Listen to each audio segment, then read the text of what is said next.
Hey, and welcome to Matt and Jess TV. I am Matt Roast here with Jessica Bunbun. This is our Criminal Record Season 1, Episode 6 reaction and review. This is the first time, I think, all season long where I've finished the episode. I've kind of come back afterwards. I'm like, oh, we're kind of in the end game now. Yeah. Like, there's only a couple of episodes left. It's time to get some answers. Let's go. Yeah. Are we actually about to get a Daniel confession on everything to June? Is it time?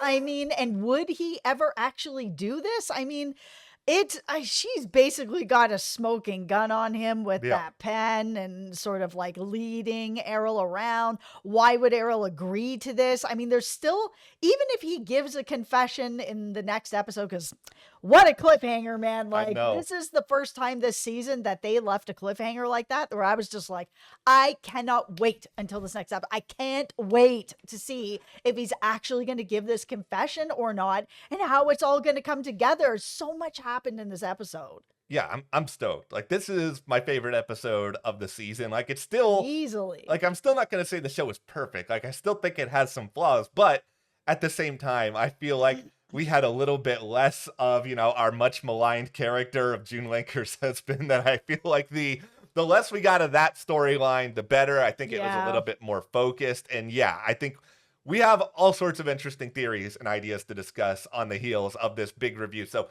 hit that subscribe button so you guys don't miss anything else we got coming your way here on Criminal Record. It's just also a really great way to help support us here at the channel to make these videos for you. Okay, who out there thinks that Daniel is actually going to give a confession? Let us know in the comments. What do you think? You think he's actually going to come clean or mostly clean or not clean? I think he will. And Like all clean? yes. All right. The, All right. Why? the reason is not necessarily because he, feels like he wants to or that he wants to help June or anything else. I think he has reached a point now where it is about self-preservation. He has already seen everything that has happened at this point with Tony, and he's realized, okay, Tony is just blown wide open. Like, there's no saving, there's no helping that guy now. And so with all that in mind, provided, and this is of course on the sole basis that Daniel Hegarty himself did not kill Adelaide Burrows, and I don't believe that I don't Daniel think did. so. So with that in mind, I think he's a smart enough person to realize, okay, I have to get in front of things before they go further downhill. Because if I resist this now, and I think he's also smart enough to know that, okay, what's going on with the pin and that confession with Errol, where he's sort of leading him along. I think he knows that that's not going to be enough to pin anything on him. But at the same time, he's been around June long enough to know that she's not going to let this go. So I think he's in a spot where he is just sort of like, okay, I'm going to reluctantly tell you everything, but the biggest reason why is I want to throw everybody else under the bus. I'm going to try to not paint myself as a hero by any means, but sort of paint myself as like a pseudo innocent bystander so that maybe when the dust settles here, I get a fine, a slap on the wrist, maybe I lose my job, but you know what? I'm not going to prison. So in that sense, I'm better than everybody else. Okay, here's my theory. I'm going to put my Okay, tinfoil all right. hat on. All theories welcome here. Yeah. Let us know what yours are. Well, okay. I think that he's going to give part of a confession. I think part of it's going to be real and part of it's going to be pinning it on Tony because of that DVD that actually popped up, that it was hidden in his beehive, in Tony's Yeah. beehive. I think, and maybe part of it's true, maybe it's not. Either Daniel knew that Tony's been holding on to this all this time because it was very clearly hidden.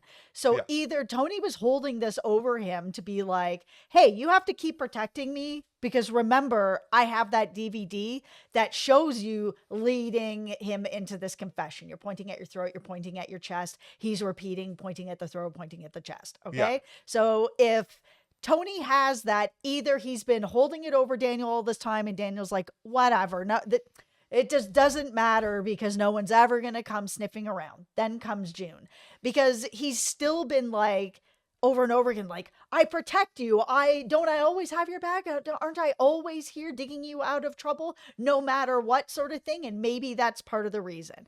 And if he's not, he was there when that DVD was pulled out of the beehive. Now he knows what's on this DVD. If Mhm. he wasn't having this dangled over him by Tony all this time, and maybe Tony was keeping it as like just a safety precaution. If this ever comes out, Yep. I'm going to run over Daniel. That Daniel then is like, oh, if he was keeping this a run over me, I'm about to run over him. And then makes up the story about, oh, well, Tony was like holding this over me. Like this was something I had done wrong. And like you said, pointing and pointing is not going to be enough. Like it'll Yeah. be something, but it's not enough to actually get everything on him. That then Tony will go away.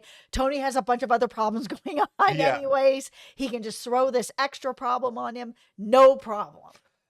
I think I sort of wonder a lot about this in the sense that if Tony is the killer of Adelaide Burrows, or if Kim Cardwell's the killer of Adelaide Burrows, like one of these people in the past, and, Daniel either knew something or he had figured out some sort of clue that could have traced it back to them, that maybe it was his negligence, maybe it was his inability to look over something that happened and it maybe he regretted that and maybe he wanted to go back and fix it, but maybe he was sort of told at that point, okay, if you go back and try to fix this now, we're going to basically show that you were negligent. We're going to try to ruin your career. So instead of that, you're going to help us to pin this murder on somebody else. You're going to get this guy to confess. I mean, the question then, of course, is okay, well, why would Errol ever go along with this? Like, Yes. what would convince him to do that? Like, that's the part of this that we still really don't know. And I don't know if, the promise of, I will look after Patrick or whatever. I don't know if that's enough to I really, think it could be. yeah, like that's the only thing that kind of makes like a certain element of sense here at that point, and that maybe Daniel was in a position where because of that DVD, like you mentioned in the beehive, that he felt like he had to sort of go along with all of this, and now that that's out there, he feels kind of free to throw Tony under the bus. Like I think he's going to tell a story that is true, but I think the real problem here is still at the same time, you can still twist the truth, I guess, in a couple of ways to make it seem like maybe you're a little bit more innocent than you are. Like, I think Daniel has done some bad things. I think Daniel deserves to be punished for those bad things. It's just like, is he going to try to gloss over them? Or is he just going to be like, these other things are way worse? Or, this is my this Oh is my my goodness. tinfoil hat here. Maybe he will be like, at the start of this next episode, okay, I will tell you some more things. I did not kill Adelaide Burrows, but if I tell you these things, I want immunity from your prosecution. And he arranges some sort of deal to protect himself while also throwing somebody else under the bus, which, not exactly a likable thing to do. But hey, this is Daniel. He's the king of not being likable. A lot of this is going to come down to how much did Daniel actually know? Because I think that, and I've been saying this since the beginning, I think it's either Kim or Tony that actually killed Adelaide. They called up Daniel and was like, this thing has happened. We need your help, sort of thing. Either they stumbled across it, Yeah. fed him Errol, and, was like, that this is what happened. Or they admitted to him what happened. And Daniel was like, okay, but I think we have enough to pin this on Errol. He was there. He was running out with Patrick. There was this car crash. If we can kind of like lead him along the way through this whole confession and give him promises to be like, listen, Errol, we have you. You were there, covered in her blood, grabbing Patrick, running from the scene. There, we have you. So you might as well just, confess to it. And, I'll help you along. And in return, I will absolutely make sure that, Patrick needs for nothing. Like, we will absolutely take care of him. Here's another crazy idea that I have here, where it's like, okay, I believe that Daniel's probably going to tell her the truth. But if he does not, if he still is trying to hide something, knowing this guy, this could be a game that he plays here, is that he just points the finger on everything towards Tony, because Tony's already in it deep, and it's an easy person to sort of put out there at this point. Even if Tony is not the killer, he's clearly awful, so it's not going to be that hard to convince people of anything. And he agrees to work with June. He watches her like a hawk. Eventually, he is able to pin Tony for all these sort of crimes. And then at the same time, though, he's able to sort of point out whether it's some impropriety, some things that June has done that broke police protocol. He's still able to make sure that she does not keep her job on the other side of this either, so that now the case is resolved again, and now there's not going to be anybody left to dig into it anymore. Yeah, because that's if he's going to tell the truth, where it's like most of the truth that all revolves around Tony, and omit the parts that he was really part of, he will then need to make sure that June stops digging into it. He has to either get her off the case after, which I think he just knows that that doesn't work. Like he's tried that already a bunch of times, and it just doesn't ever stop her from doing it. But he would have to really convince her to be like, this is the truth. This is a convincing truth, while not giving you everything that I did. I think the other big question I sort of have here with Daniel is just, this is a guy who's clearly thought 10 steps ahead on a lot of different things so far this show. Has he anticipated this particular moment where June would come to him and be like, I have seen this footage. I know what you did. I pointed out this, that, or the other thing. And was he able to kind of come up with a story, if he's going to come up with a story in advance? Or is this just the situation where he is like, okay, I've clearly been thwarted. She's going to keep going. I might as well say something, because I think maybe another mitigating factor in this, as we see this throughout this episode, Daniel's clearly got a lot of other things on his plate. And I think at a certain point, he needs to sort of question, how much of this is really worth it anymore? How long can I continue to do this and actually continue to live some semblance of a life? This story that's going on with him and his daughter and Patrick, I mean, it's so messy and it's so heartbreaking, everything that has happened. I mean, we learned that, Daniel's wife decided to unalive herself, and that fight in the parking lot where he goes to Patrick's house and his daughter is there and he's losing his mind, and they have that fight in the parking lot. Man, there's some things that are said that just can't be taken back. I mean, her blaming him for why this happened to, her mother, or that he's not really her dad, he's her drug dealer, and he's on the other side being like, I'm trying to make this a controlled, safe environment. If I can't get you to stop, I can make sure you're not dead. Whether or not that's right or wrong, that's up to everybody to decide. You guys can let us know in the comments what you guys think of that. Clearly her as the daughter is like, this is not okay, like there has to be another option, sort of thing. But it's very interesting once she goes back home, all of the drugs are gone, she is missing, he doesn't know what's going on, of little bits of flashbacks and working with Patrick to try to figure it out, where he's like, I need her friends' phone numbers, and he's just like, she doesn't have any friends. Like, do you not know her well enough to know that she's not hanging out with anybody? You didn't know she was dating me. She doesn't have any friends. She has nobody that she can really rely on. That's where your daughter is at this point in her life.